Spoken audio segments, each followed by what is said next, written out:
What if you could claim spaces in your home without gates, drilling, or constant management, and your dog actually learned the new rules? Welcome to Straight Up Dog Talk, the podcast helping burned out pet parents who feel stuck with their pup finally let go of the guilt, learn to communicate, and build the bond you've always dreamed of through a partnership based approach that combines training, nutrition, and enrichment instead of chasing the quick fixes that don't actually work. I'm Em, and in this episode, you'll learn how gentle indoor boundary tech teaches move away equals reward, when this tool fits and when it doesn't for indoor management, and simple home setups that make life easier without shame. Because peace at home isn't stricter rules, it's clearer communication. Today, I'm talking with Jesus from Pet Sensor, a behavior-focused tech product designed primarily for indoor use. Let's jump in and talk about how Pet Sensor works, who it's really for, and why it might be the right solution. Pet sensor, it's a training method using an e-collar designed to create boundaries inside the house without having a physical boundary for the humans. A really easy way to say is you don't want your dog to be on top of the couch, or you don't want the dog to be going into the bedrooms. Everything that I was finding when I was starting this process was mostly physical fences that you would actually have to put on the doors. Or I remember there was an electrostatic mat that you would actually put on the floor, and technically the dog would not go over it. You find a lot of big things, a lot of things that actually create real barriers in the house, not only for the dogs, but also for the persons. And so through different challenges that we'll go into them later on, I came out to say, you know what? I don't think I'm finding it. I think I'm going to have to go the other route. Let me try if I can make something. I like to tweak things a lot. Let me see if I can find something that I can do that it would help in my house. And that's how Pet Sensor came out to be. It's a funny story when we started from the beginning, the reason for why we have a dog, why we have to find something to create those boundaries. And I think that's part of the whole project. I think that a lot of people get dogs and they don't realize it's kind of like baby proofing the house when they have a toddler that starts crawling or walking and climbing up on things, because dogs are curious. They get into things. They want to smell things and explore things. And people who've never had dogs, I don't think realize that. And so sometimes they're not often prepared. And a lot of the options that are out there are very clunky and take up space and are heavy, or you can't manage them by yourselves, or you have to drill holes in your wall, all kinds of things like that. And you don't have to do that with Pet Sensor, which is really cool. You guys actually sent me one and we did try it out. And one of the things that I really like about it, when it is, here's it is, guys. It's just an e-collar. But the thing that I like about it is that you guys have 3 modes. So it vibrates, it beeps, and then it does shock, you guys. But as you can see, I don't have the little things on here, so mine does not shock. I just use the beep or vibrate. We have a kitten downstairs in our basement now. My roommate got a kitten. And so we do have to have the gate up because we don't want the cat interacting with the dog. But I also don't want the dog going downstairs to sniff the cat or bother the cat. So we have I took it off the fence so I could bring it up here, but we have the tag that just hangs up on the fence so that when he gets to it, he just knows I'm not supposed to be here. It beeps at him and he just backs away from it. It's really great because literally, guys, this is it. This is it. See this tiny little thing? It's just a little bit bigger than, I would say, maybe 2/4. It's not very big and it's very light. So it's nice that I don't have to worry about having the clunky things if I don't want to. Do you want to talk a little bit about the sensors and how they work? Sure. So there's actually 3 sensors. You have the short, you have the long, and then you have the kill switch. So funny thing is, you start learning through the process, and this was a whole learning experience from the beginning. When we started, we were thinking about a product that you can leave on your dog when you're not at home, so you could claim those areas and he wouldn't get around. And then we end up finding out that, it comes to a point that it became more of a training than a tool or a plug and play. And it's extremely easy. The reason why we have 3 different fobs is you have the short one. So the short one is actually designed for small spaces. I live in a big house, but we used to live in an apartment. And so I would always think about, if I put a range that is way too big, the dog won't be able to move up around the apartment because you don't want him in the couch. And that's pretty much covering your space behind the couch, which is the hallway. And so I started tinkering a little bit and say, you know what? What I need is 2 different things. I need to be able to cover a hallway. So if I don't want him to go through a hallway, or if I don't want him to go next to the door when someone's ringing the bell, then I know I have 3 feet of distance from the fob. And then I need a small one, which I can actually put right inside my couch. You just drop it under the cushion. He can pass in front of the couch with not problem. As soon as he jumps into the couch, it's going to start vibrating and beeping, giving him the signal that he's not welcome there, that he should move forward to another thing. Now, the important thing, and this is how the product actually really gets an impact and how it makes it easy, the dog is not reacting to something negative. He's reacting to a treat, to a pet. Because the whole idea is when you start training with the collar, as soon as the beep and the vibration happens, you're to call your dog, get him close to you, and then pet him, give him a treat. So he's going to start to actually relate those two things. When he beeps and vibrates, if I step away, I'm rewarded. And that's the whole idea of it. As you were saying, we have the e-collar.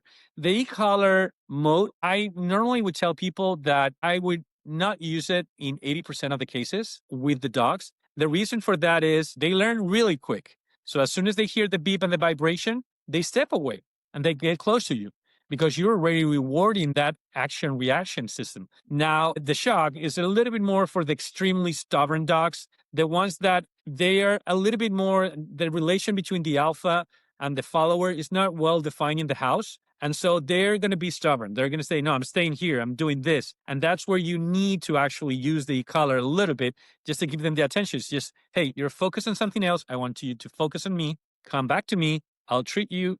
I'll pet you. I'll do whatever actually please you. Normally, you might use that once or twice, and that's as much as you're ever going to use it. My e-collar now has 3 years. It's the same as yours. Mine does not have the prongs on. I would tell you that mine does not even have battery on most of the time, because the thing is, once you train them, they get used to know when the collar's on, they're in game mode, they're in training mode.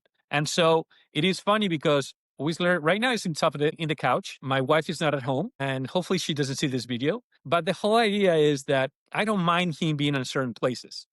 And so I allow him to be there. But when he breaks that barrier, or where he could be or where he cannot be, I normally tell him, hey, we're training, man. Sorry to bother you, but we're training. I pull out the collar. He sits, he looks at me like, again, really? And we go over the training. So the training might just stop to go every 2 or 3 months. And the funny thing is, he might not be wearing the collar over those 2, 3 months. He knows where he's not supposed to be. He knows where he's supposed to be. And so every now and then, you just refresh that training. And it's really fun because you could see that he understands that. Whistler is actually trained in 2 e-collars. So he's got the indoor e-collar. That's the one that I train him with. And then we have a Garmin Adventure, which is what we use to actually walk off leash in the streets. I've always had this view, oh, e-collars, they're demonic, they're bad. I mean, you have to see the face of this dog every time I pull the Garmin out, because he knows he's going to the street. He's jumping all over the place. He's happy. He gets me to put his collar around, and he jumps into the street because he knows that that's good. That's a way that he can go outside, he can play with me, and it's not hurting. It's just most of the time, I gotta be honest, it's also out of batteries as well. I mean, it's one of those things that you don't need to be active with it. You just need to train the dog to know how to do something and to understand the game. And that's how I put it. Once he understands the game, it's fun for everyone. I'm the biggest and proudest guy that you can find when I'm walking my dog outside, because he's off leash. I carry my leash around me, and he's running, he's jumping. And as soon as I see something coming, hey, I see that you're a little too far, hey, come back with me, stay with me, walk with me. And it makes sense. I mean, he's with his owner. I'm with him. We walk together, and every now and then, hey, break, do whatever you want. He jumps, he enjoys, he comes back, and it's just really nice. It's really intuitive once you understand how to use it. It's so funny that you mentioned that about the battery being dead, because I told you before we started the recording that my battery was dead. And it's literally because we haven't had to use it. It's so long. He knows now the gate is just a no-go zone, and he doesn't go there anymore. Sometimes if we have company over or something, I might put it back on. I'm just reminded, because he gets excited and he runs up and down the stairs and he does things that he normally wouldn't do. But if it's just us hanging out here at home, he doesn't go down there. And it's totally great, because he doesn't even have to have the collar on to know that's just, I don't go there anymore. It took a few times, and now he doesn't even try it. So I love that you know that it is a pattern, it becomes a part of the behavior. And once it's part of that routine, then they don't even need it anymore. So it's great. I'm not going to set mine off, but just because then he'll have a little bit of a reaction if I do that, because he knows, and he'll be like, what was I doing wrong? Or where's my treat? And I don't have that either. So, but it's not, I mean, it's Yeah. not loud. It's not a bad sound. You have two modes. You can use it with e-collar or without the e-collar. Without the e-collar, we call them cycles. The whole idea is there's going to be a repeating cycle. As soon as you're close to the beacon, it's just going to start sounding and vibrating. And he would do it permanently as long as he's close to the fob. So the whole idea there is it's just annoying. I mean, if you're a dog and you're stubborn and you get into the top of the couch, what happens is just going to beep and vibrate, which honestly is not painful at all. It's just annoying. And so eventually you would say, you know what? I wanted to be here just to be peacefully and enjoy the rest. This is not the place. I'm just going somewhere else. And so that is really helpful. If, and this is where the if comes out, if you decided to use with e-collar for whatever reason, obviously you need to trim that level to your dog and whatever that level might be, and not depending on the height. All dogs are different. The system is actually designed to protect the dog. So what's going to happen is you're going to have a first cycle of vibration and beeping. Then you have going to have a second cycle of vibration and beeping. If he doesn't do anything on those two cycles, the next cycle is going to include an electrostimulus. So it's going to be vibration, beeping, and electrostimulus. That's going to happen 2 more times. After that, the e-collar mode is going to be completely disconnected for 5 minutes. The whole idea for that is if, and this is where the always comes, if the human is too dumb to put a lot of sensors around the home without showing the dog how to use them, and the dog gets into a spot that he can't get out, he's going to get terrified. And he's going to be, he's going to be scared and he's going to not have time to react. With this, we're going to call the attention, but then we're going to give him time to move out. I don't mind that he comes back again during those 5 minutes and only vibrates and beep. That's okay with me. I mean, I rather protect the dog in that case that actually protect the boundary that the owner decided to use that thought it was adequate for that area. It's just to give that chance the dog to walk away without having been terrified about the situation, which I think is the most important part. Someone once compared the vibrate and beep mode on an e-collar to a cell phone in your pocket. It vibrates and it beeps. And when that's going off, you're right. It's annoying. You want to turn that off. You don't want that going off in your pocket or in your purse. You don't want other people to be bothered by it. So you quickly try to get it out of your pocket or purse and turn it off. It's the same thing with the dog. They're like, I don't want this doing this. I'm trying to just chill out right here. And I don't want that. So it's going to go to an area where it knows that it's not going to do it. And like you said, you could take it off, you could give them a break, you can not have the battery running, and just really give them those breaks in between. And again, like once they know the pattern and they don't need the collar, you don't have to worry about it anymore. But it's a great tool for keeping dogs out of a certain area of the home. I heard from your assistant that you designed this for a specific reason, and I'm going to let you tell that story. But I want to tell you something really funny that I realized with this thing is that you can keep your dog away from your trash can so easily with this thing. You just put it inside the trash You can, can. You and can. then you never have to worry about a dog No digging issue. through the trash. Not again. So the story, pretty much, I'm a dog person. I was raised with Rottweilers. My grandparents used to have Rottweilers, and I was raised with them. I love that breed. It's beautiful. It's a strong breed. You need to be able to handle it, but I think it's a beautiful breed to actually have. But my wife is in the opposite direction. She was raised in Colombia, Bogota, with no interaction with dogs whatsoever. We had kids, and I love dogs, and I think that that's the greatest thing to have kids and dogs at the same place. It's just a blessing. But my wife didn't see it that way. So during the pandemic, hit hard everyone emotionally and sickly. And my wife, at a given point, I remember, I'm not going to forget about it. We were at dinner, and she came out and said, "If we had a dog, how would you call it?" It's like, honey, this is not going well. I mean, and I tell everyone, I knew at that moment that we needed to find professional services, psychiatrists, because the pandemic was hitting on her already. I found myself in situations where, what do I call? I call the psychologist first, or I buy the dog and then call the psychologist. And I went with the wrong answer, which was buy the dog and call the psychologist. Later, we'll find out how it turns out. The deal was she was never going to love it. She was never going to take care of her. She didn't want to have anything to do with the dog, and I would actually do everything. It was like, hey, I'm all in. And the kids say, I'm all in too. Unfortunately, I'm the only one who is taking that bargain. The kids are no longer doing it. But the funny thing is, we got it. And it's like, in the middle of the pandemic, what can you get? There was not a lot of things you could get. And I was in love with the breed, which was Weimaraner. And my uncle, who lives across the street, he had one too at that time. And I love the breed. They don't smell. They're a lot of energy. That's good. And I wanted to have a big dog. I didn't have a dog before. Now I need to go all in. I mean, if I don't go all in, I might regret it in the future. We were able to find Whistler, which was a blessing. He came home with 8 weeks, and that was a great. But at the same time, it started to create a huge nightmare at home because my wife, I always say, this is the son that I had with another woman while I'm being in my marriage. And he's allowed to be at home, but he's never going to be loved. So I'm okay with that, and I think he's okay with that as well. So all the little frictions to start to happen. Your dog is in my couch. Not a good thing.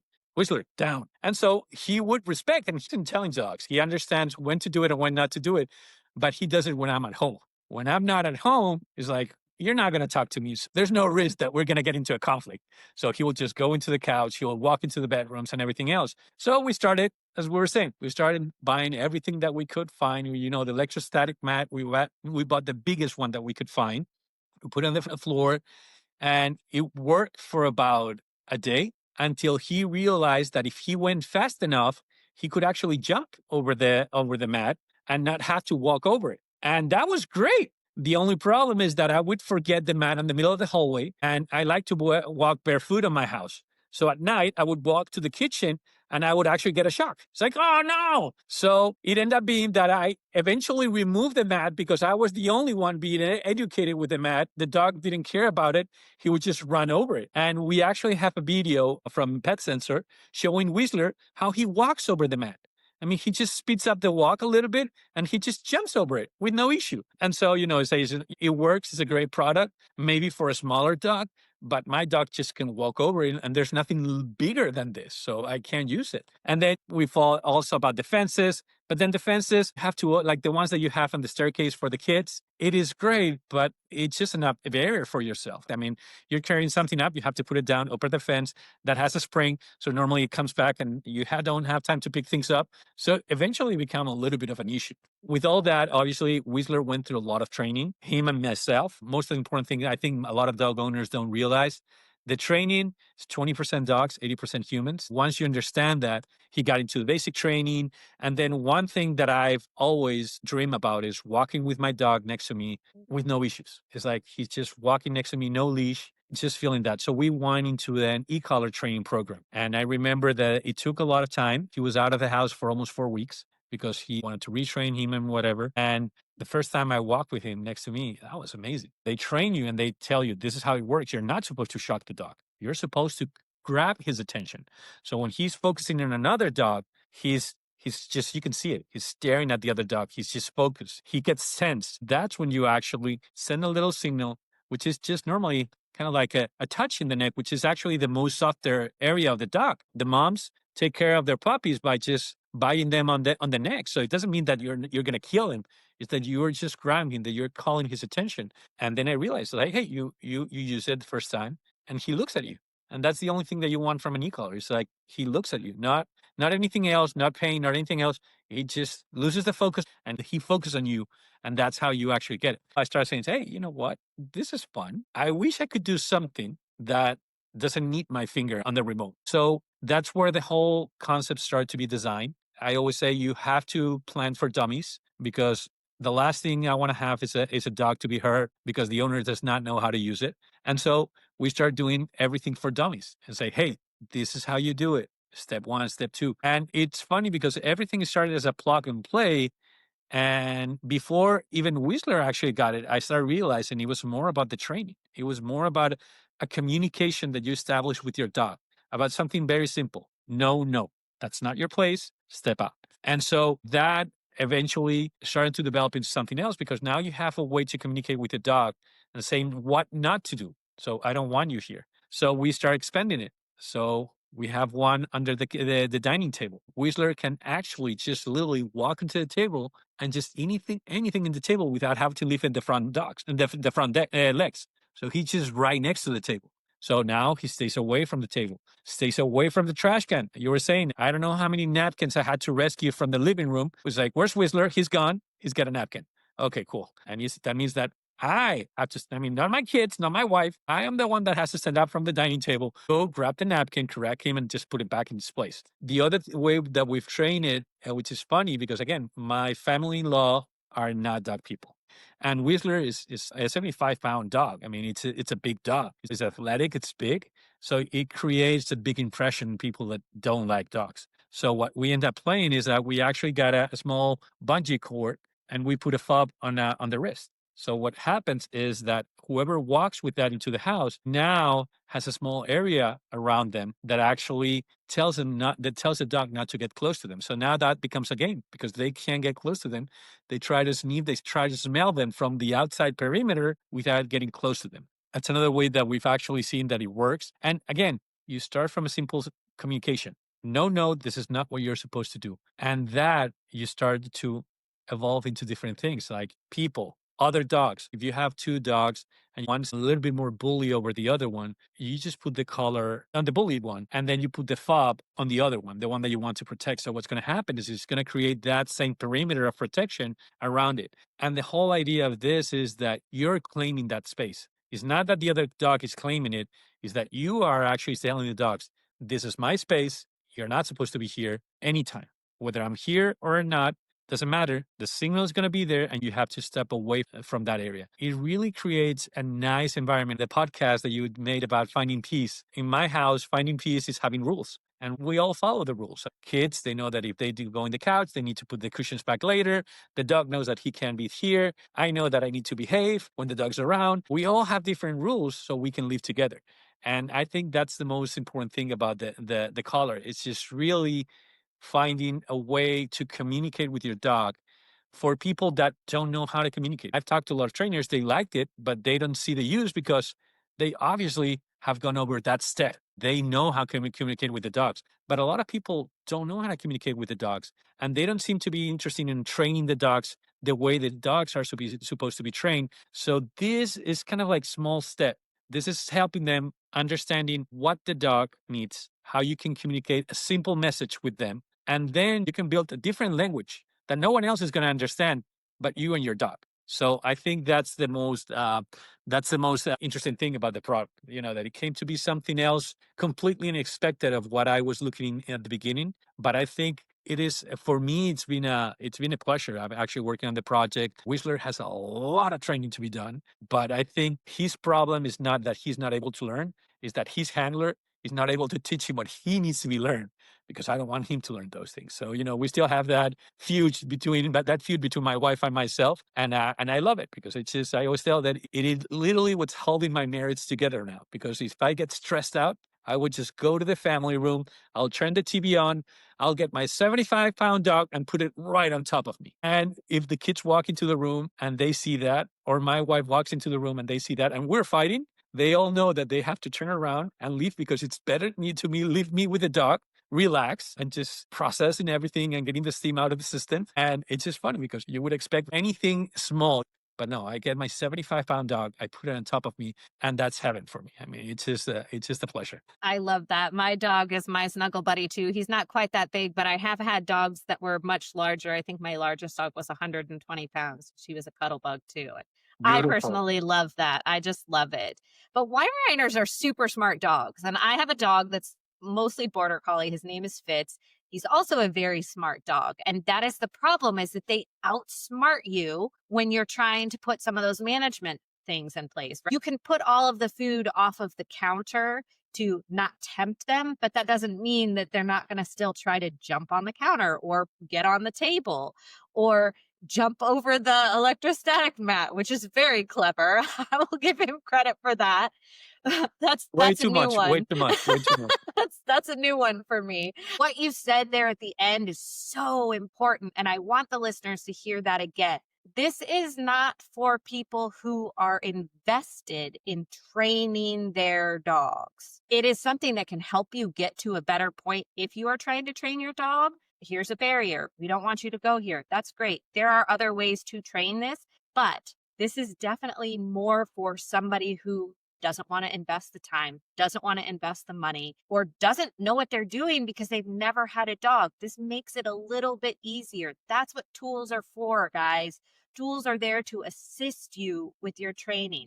It's not about pain. It's not about dominance. It's not about cornering your dog and putting them in a bad situation. It's assisting you in having peace in your home.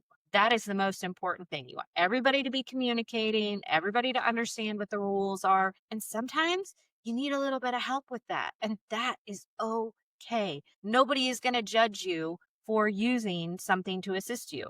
And if you decide to put the collar, the prongs on it and use the e-collar portion of it, that's fine. That's what they're there for. We're not judging you. We're trying to make this easier for you. So I really, really, really appreciate that you said that, because one of the really big things that I try to put here in this podcast is we educate, but we're not here to judge and we're not here to shame. You have to do what's right for you because every dog is different.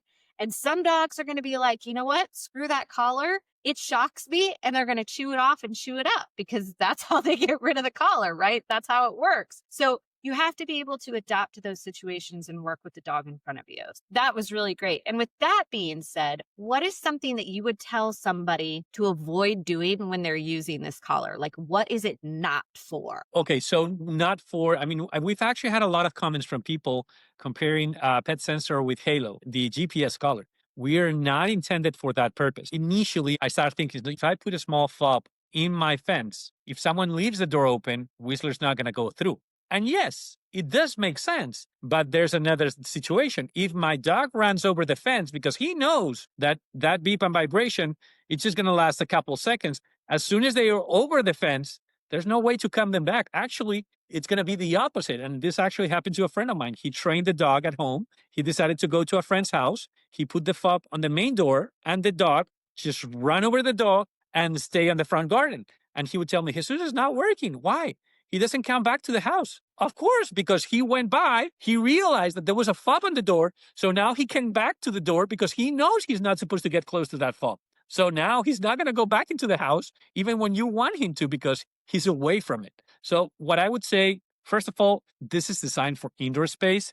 Can you use it outside? Yeah, I use it in the terrace. For example, we have a low table where we put snacks and everything else. I normally get the tray with the snacks and I put a fob right in the middle of the tray. Now I know that Whistler's not going to get close to it. That's an outdoor space. Yes, but we are not considering to be outdoor. The whole idea is that this is intended for interior space. You want them to keep them away from certain areas of the house. The other thing that I highly encourage people is this process is extremely fast, very fast. If you do it right, it's just not going to take more than 5 to 10 minutes to train your dog.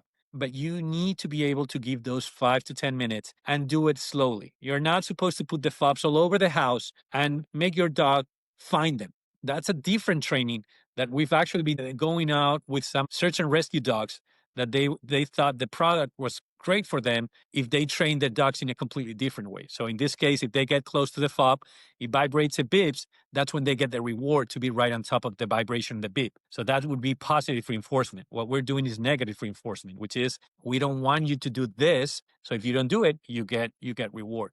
So take your time. It's not going to take a lot of time, and do it one by one. Don't lay out fobs all over the house and think that your dog is going to understand it. No, you need to train for every individual fob.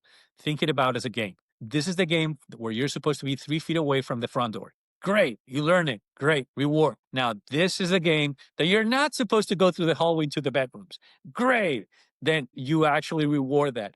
And that's how you go little by little. And in no time, you're going to see that whatever you can do is actually limitless. I mean, it's up to your imagination what you want the dog not to do. At the same time, if you wanted something positive, you can do it as well as a positive reinforcement. But I would say stay on the indoor space, learn how to use the tool. This is like a hammer. Hammer is a really useful tool if you know how to use it. But if you start smacking your hand with a hammer, it's not going to help you much. It doesn't work that way. It's easy. It's you follow through. And the great thing about it is it's not something that you got to be heavily invested on. It's not something that the dog has to wear every single day, that you have to do it every single day. No, it's just a more relaxed training. It's just the more you train, the faster you're going to get results. But at the same time with this product, I don't want him to be next to my bed.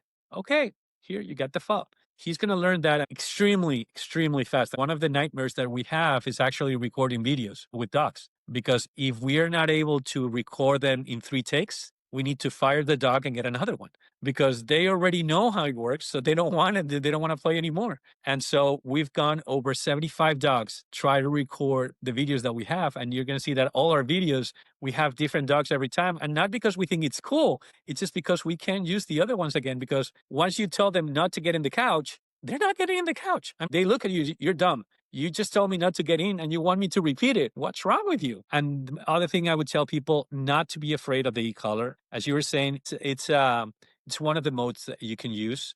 I guess 80% of the people are not going to use it ever. And the prongs, you can put them on or off. It does not make any difference. And one of the other things that I would say that it's interesting about the product is the collar itself. We have bungee cords. And the reason for that is that I've trained e-collars. They train me, they train Whistler. We learn about it. And it still comes to a point that I don't feel extremely comfortable when I put the collar. Is it too tight? Is it too loose? The bungee cord, what actually does, it actually gives you that leeway. If you put it too tight, eventually it's actually going to slip off and just going to go to a tension or a pressure that is going to be more comfortable for the dog.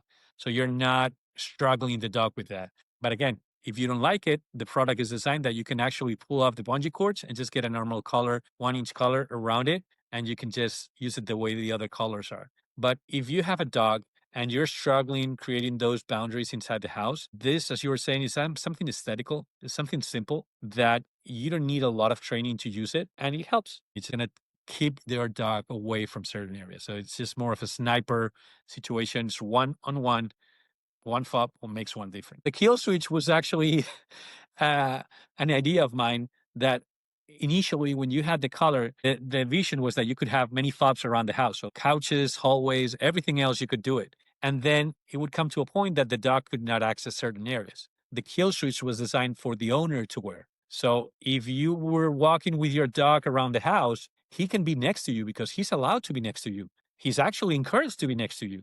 So the kill switch give him protection against everything around the house. So you want to go through the front door with him. He's going to follow your kill switch. Is going to actually kill anything around him, and it's going to allow you to walk through it. Again, it was initially the intention. I envisioned that you could have 25 fobs in the house, and that would be great, and that would be amazing. And then I realized that you train once, like if you put the fob under the couch, he doesn't know whether the fob is there anymore after you take it out. You can reuse the fob. So now it comes to a point that I think with 5 fobs, you can train your entire homes, whether it's a 10,000 square feet home or a 200 square feet apartment. Doesn't matter. You can use 5 fobs and reuse them in different areas. He's going to learn that. So you don't really need to have all those fobs around the house. It's one of those things that actually killed the product itself, because it was like, well, I was going to be selling fobs. No, I don't need to sell fobs. I mean, you have 4. That's enough. You want more, I can sell you more, but it's not like you definitely need them. I mean, it's just a simple thing to be used. The kill switch is such a great one because, like you said, that teaches them, if I'm near you, I can do more. I can go here, I can go there. But if I'm by myself, these are the boundaries, these are the Right. Like rules. what I'm telling you about the couch. He's not supposed to be in the couch ever. But if I'm in the couch, he's allowed to be in the couch. He has to be in the couch. Doesn't need to be on top of me. That's only for special occasions.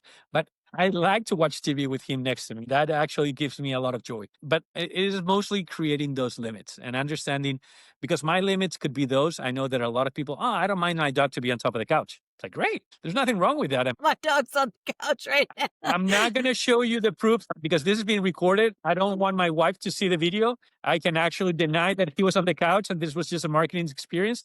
But right now he's on the couch and he's looking at me and he's like, it's comfy. Comfy. Yeah, it's great. But that's why I'm saying, you can't think your dog's going to be perfect because the owner's not perfect at all. I mean, he's not going to be ever better than his owner, handler. In this case, he's as clown as me. I mean, it doesn't make any difference. So, and we'll be always pushing that a little bit more towards my wife. And I know that she loves him. I always say that she's not a dog person, but she's the first one saying, hey, did Whistler eat today?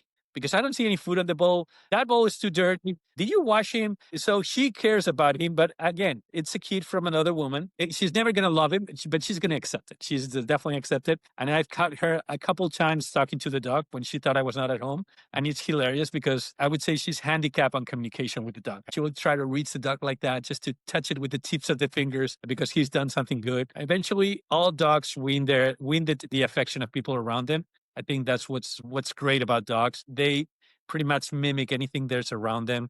If you're in a happy environment, he's going to be a happy dog. And if he sees that you're in a depressed moment, even if it's not one of those dogs that wants to be close to you, they'll get close to you and they'll try to push you forward because that's what they do. They get around their family and move with the family. They support each other. They do. They're such wonderful companions. They truly are. For somebody who's listening, who's maybe now on the fence, what would you want them to know before making the decision? Or what would you say to them to help them be less hesitant? So the first thing is you're not going to hurt your dog. If you use it correctly, you can actually just handicap the collar and not use the e-collar at all. Remove the fobs, remove the mode, and you can use it just like a beeping and regular and vibration. Second of all, you're going to find out that you have a way to communicate your dog that you never thought you could actually have. And it's just simple. When you go to a broad country and you're able to say yes or no, or we or no, it's just the yes or no can help you a lot. And this is the same thing. You're saying, hey, no, no, no, don't do that. If you don't do it, you're happy. I'm happy. And so I think that's going to help a lot because most of the time, I think as dog owners, the last thing we want is to hurt our dogs. Our sin is that we try to spoil the dogs more than we would even spoil our kids. And I think that's one of the big things. So definitely, you're not going to hurt your dog. And second of all, you're actually going to help him. And the same thing with the kids. When you have a well-educated kids that, someone comes to the house and they come and greet and say, hello, how are you doing? And they keep clean and, and they correctly, everyone fell in love with them. Even if they don't like kids, say, hey, what a wonderful kid. Well, how educated kid you have? Well, the same thing happened with the dog. When you have a well-educated dog, when you have a dog that actually knows the boundaries, that is not going to be pushing them, the effect that you're going to have on people is going to be exactly the same. They're going to fall in love with your dog. Where you're going to say, oh my God, he doesn't go into your garbage. Mine does. No, mine doesn't go into the garbage. He's trained not to go into the garbage. I always make fun. It's like, how many times have you walked into a friend's house and first thing you ring the bell and you fear the monster behind the door, just barking and scratching and rah, rah, rah, rah, rah. And then you hear your friend, just give me a second. I'm putting sugar right in the cage. It's like, that doesn't seem to be sugar. And you find a small chihuahua. It's like, I thought it was like, a Grand Denise or I don't know. I don't know what I was expecting. Well, you claim the door now. And once you get the pizza delivery guy, you can open the door. The dog's going to be right behind you, staring at the guy, staring at the pizza, but he's going to stay 3 feet away from the door because that's your space. You claim the door. So now you have the easy life of knowing that you can open your door without having to push your dog away from the door and having to be worried whether he's going to jump over. No, just start creating space. And if you have a partner, you're married, you have kids, and you live in a house, no matter how big your house is, you always need your space. You always need to make sure you define what's your space, what's my space, what's the space of the dog. And when everyone understands that, I think there's a lot more peace in the house because you now have your space and no one's around it and you can breathe. The dog has his space. He knows where he can go and cannot go. Your wife has your space. It's like, hey, I don't want the dog in the closet. Great. He's not supposed to be in the closet. And I don't think he's going to be affected for not walking in the closet. So I would say, don't be afraid. I think it's good. You're not going to hurt your dog and you're going to enhance your relation with your dog because you're going to find a new way to communicate with your dog. And the great thing about it, if it doesn't work, it's not a huge investment. I would encourage people, if you have any problem with the training, shoot me an email. I'm into this product because I see what it's done to me. And I've seen friends of mine using it wrongly and they call me or I see them that they're doing it wrong and I tell them, dude, you're not supposed to use it like that. Oh, no, no. And I give them the guidance and they see the change. It's like, oh, now I see. It's like, okay, buddy. I mean, the instructions say it clearly. I told you clearly. Obviously, the dog does not need training. You need a lot more training. Oh, most of the time, if there's a trouble, shoot us an email. We'll be more than happy to respond and let you know what you might be doing right, what you might be doing wrong. And we might even learn what you're doing that we never thought about that. Because again, it's a communication. You can use it any way you want. And There's going to be people that might be able to evolve into a level that I cannot even envision. And there's going to be people that are going to get stuck to the no, no, not my couch. He can get in the trash. He can get in the table, but not my couch. That's a 19th century couch. And okay, great. I'm not judging. Everyone it has to enjoy their home the way they wanted to do it. This product is just a way on try to help you do that, achieve that. And there's going to be always people say, "Oh, I remember there was one message that we got. You're a bad person, and you should use the collar on yourself." And I wanted to respond. I really, truly wanted to respond to that comment. But Mike, my marketing guy, told me, "No, so you don't confront that. You don't say anything. Just don't worry about it." And it's like, "But Mike, it's true. I use it on myself for a year. I mean, I shocked myself for a year before I even put it on my dog. And I know what the color can do. I think is a valid response." It's like, no, Jesus, you're crazy enough. But don't tell that because that's not what they're looking. They're looking to create negativity and everything else. Like, yeah, but I've done it. What's wrong with it? I mean, I can tell you, and this is something that I know this is a joke. A lot of women have asked me if that it is worth for their husbands to be wear. And I would tell you, no, it doesn't work on husbands. I've tried, I use it on myself. I'm still the same guy that I used it before that. It doesn't correct anything. The dog helps a little bit more just because they're a little bit more smarter. But husbands is not a niche that you can use it on. It doesn't work correctly. Good advice, I think. So don't use it on your partners, people. It doesn't help. Don't use it on the partner. It doesn't work. We've tested, and it doesn't work. I mean, Oh my goodness. Well, Jesus, can you tell everybody how to get a hold of you and where they can find Pet Sensor? sure. So they can actually get into 3ws.pet-sensor.com. They can find us also in Amazon, and anything that they might need, just get into the website and you would find a lot of videos. I mean, there's a lot of funny videos that we have there just because they're real. The interaction with dogs is always a funny thing to be done. And so we have a lot of videos, a lot of training, a lot of tutorials that you can go into it and understand the product a little bit more deeper. And what I would suggest, look at the dogs. None of the dogs that we actually film with are terrified, are scared. They're happy dogs. They're enjoying the situation. They're learning. And the owners is the same thing. You do not be scared about the product. You're never going to hurt your dog unless you actually get the bungee cords and start hitting the dog with the bungee cord, which doesn't make any sense. It's just disclaimer, don't hit your dog with the collar. It doesn't work either. It's easy. It's simple. You're not going to hurt him, and you are going to get an enhancement of the communication with your dog. I think that's the key point here. It's just feeling that enhancement, feeling that you have a connection stronger with your dog. I think it's just the best part of the product. Check out Pet Sensor, and we'll ask Jesus our final question, which is, what would you like to leave our listeners with today? Having a dog, it's a blessing. It's something, it's really important. And creating that family union between the dog and your family and enjoying the life of a dog, it's great. Treat them with respect, and you're going to get love without limit. I mean, it's just a great thing that you can advocate with dogs. How you find your way with their dog, whether you can use Pet Sensor or not, or whether you can use anything else, I would say try to improve the relation with your dogs. It's just, I think it's the best thing you can do. It pays 10 times of what you invest in it. And I think that's the most important thing about it. We're here because of the dogs. And I think that's the most important part of it. You heard him. Be kind, spread joy, and love your dog limitlessly. Thanks for listening to Straight Up Dog Talk and for taking the time to learn how to support your dog. If mealtime feels stressful or confusing, I've created a free mini bowl blueprint with 3 simple swaps you can make right now to bring more calm and connection to feeding. You'll find the link in the episode description. Go grab your copy and start making mealtime easier today. New episodes drop every Monday and Wednesday. I'll see you next time.